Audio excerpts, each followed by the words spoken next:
दोस्तों, जब से ही इज़राइल और फ़िलिस्तीन की ये जंग शुरू हुई है, तब से ही दुनिया का एक मुस्लिम देश ऐसा है कि जो बहुत ज़्यादा चर्चाओं में है। बहुत ज़्यादा उसकी हर जगह चर्चाएँ हो रही हैं और वो देश है कतर। अब चर्चाएँ क्यों हो रही हैं? चर्चाएँ इसलिए हो रही हैं क्योंकि अभी तक इज़राइल और फ़िलिस्तीन के बीच जो भी डील कराने की कोशिश की जा रही है, जो अंदरूनी तौर पर बातें चल रही हैं, समझौता कराया जा रहा है, जंगबंदी की कोशिशें हो रही हैं, वो सारी की सारी कतर में ही हो रही हैं। बल्कि ये भी कह सकते हैं कि कतर की ही कोशिशों से हो रही हैं, मतलब कतर उसमें मीडिएटर का रोल प्ले कर रहा है, बिचौलिया का रोल प्ले कर रहा है। हालाँकि कतर के लिए ये कोई नई बात नहीं है, इससे पहले भी हमने देखा कि जब तालिबान और अमेरिका का पूरा मैटर हुआ था, तो उसमें भी सारा किरदार जो है कतर ने ही प्ले किया था, कतर ही मीडिएटर था उसमें, दोनों लोगों को आपस में मिलवा रहा था। मगर दोस्तों, पिछले कुछ वक़्त से ये देखा जा रहा है कि कतर के रिलेशन इंडिया के साथ अच्छे नहीं चल रहे हैं। एक के बाद एक लगातार इंडिया को लेकर कतर से बुरी खबरें आ रही हैं।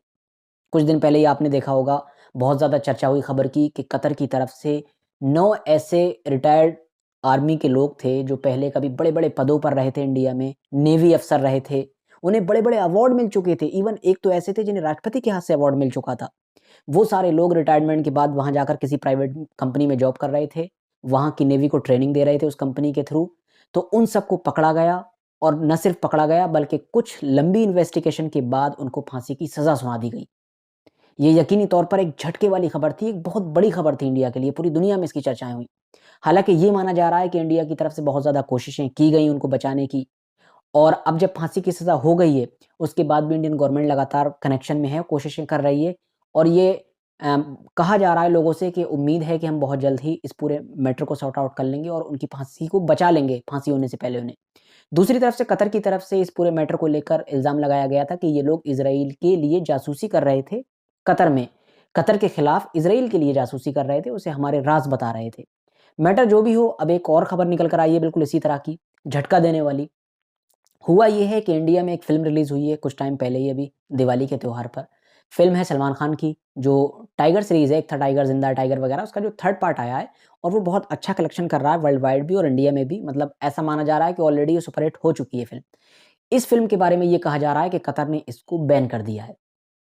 हालाँकि शुरू में ये भी कहा गया कि ये झूठी खबरें हैं, इस तरह की कोई भी चीज़ अभी सामने निकल कर नहीं नहीं आई है, लेकिन ये खबर झूठी है इस बात को लेकर अभी तक कोई भी वेरिफ़िकेशन नहीं हुआ है, किसी ने भी क्लियर नहीं किया कि ये झूठी है। मगर इसके उलट आप देखेंगे तो एक के बाद एक लगातार बड़े-बड़े न्यूज़ पोर्टल भी अब इस खबर को छाप रहे हैं।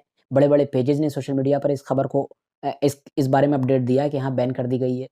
और सिर्फ़ कतर ही नहीं बल्कि कतर के अलावा कुवैत और ओमान वग़ैरह ये 2-3 देश और हैं अरब दुनिया के ही कि जिन्होंने इस फ़िल्म को बैन कर दिया है। अच्छा, बैन के पीछे जो रीज़न दिया गया है वो ये है कि इस फ़िल्म के अंदर इस्लामोफ़ोबिया है, मतलब इस्लाम के खिलाफ कुछ नफ़रत दिखाने की कोशिश की गई है, मुस्लिम कैरेक्टर्स बनाए गए हैं, मतलब विलेन्स वग़ैरह को मुस्लिम नाम दिया गया है या और कैरेक्टर्स को मुस्लिम नाम दिया गया है और फिर उन कैरेक्टर्स से बहुत ज़्यादा गलत काम करवाए गए हैं, जिससे ये मैसेज जा रहा है कि मुसलमान इस तरीके के होते हैं या फिर ये सब ईटीसी वग़ैरह आप समझ सकते हैं कि किस तरह की फ़िल्म है, किस तरह की स्टोरी है। ज़ाहिर है जब पाकिस्तानी एंगल है तो उसमें मुसलमान तो सब भरे ही होंगे, विलेन वाली साइड में। तो इन सारी चीज़ों का रीज़न दिया गया है, इन सारी चीज़ों को फैक्टर बताया गया है बैन करने के पीछे। हालाँकि दोस्तों, कतर और इंडिया की हिस्ट्री के बारे में बात करें तो एक लंबे वक़्त तक ये दोनों देश बहुत स्ट्रॉन्ग दोस्त रहे हैं। बहुत ज़्यादा पक्की दोस्ती रही है और ये दोनों ही देश एक-दूसरे के ऊपर काफ़ी हद तक डिपेंड भी हैं। ये दोस्ती जो थी इसमें पहली बार जो थोड़ी-सी खटास महसूस हुई थी वो नुपुर शर्मा वाले मैटर में हुई थी। दुनिया ने देखा था कि कतर वो पहला देश था नुपुर शर्मा के मैटर को लेकर जिसने पब्लिकली अपोलोजाइज़ की डिमांड की थी, मतलब पब्लिकली माफ़ी माँगने की डिमांड कर डाली थी गवर्नमेंट से। नतीजा ये हुआ कि गवर्नमेंट को फ़ौरन एक्शन लेना पड़ा था। नुपुर शर्मा को तो बिल्कुल न सिर्फ़ पार्टी से हटाया गया बल्कि पॉलिटिक्स से ही गायब कर दिया गया, अंडरग्राउंड कर दिया गया। ये नतीजा हुआ था, कतर की डिमांड की वजह से।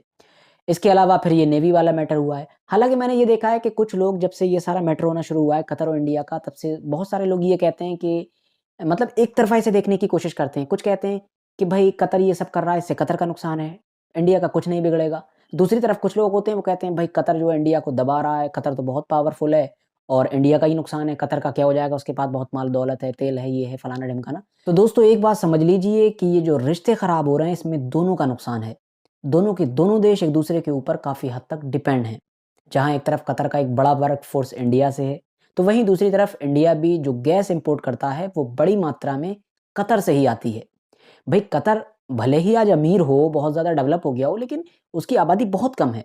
वो जो आज इतनी तरक्की कर रहा है, उसके पीछे कहीं न कहीं उसको जो ज़रूरत पड़ती है वर्कफ़ोर्स की, वो बाहर से मँगाता है। बाहर के लोग वहाँ आकर काम करते हैं, वो चाहे लेबर की शक्ल में करें या फिर प्रोफ़ेशनल जॉब में हों, ज़्यादातर बाहर के ही लोग हैं। और बाहर के लोगों में भी सबसे ज़्यादा कहाँ के हैं? इंडिया के। तो ज़ाहिर है काफ़ी हद तक उसका जो वर्कफ़ोर्स है उसके लिए वो इंडिया पर डिपेंड रहा है हमेशा से।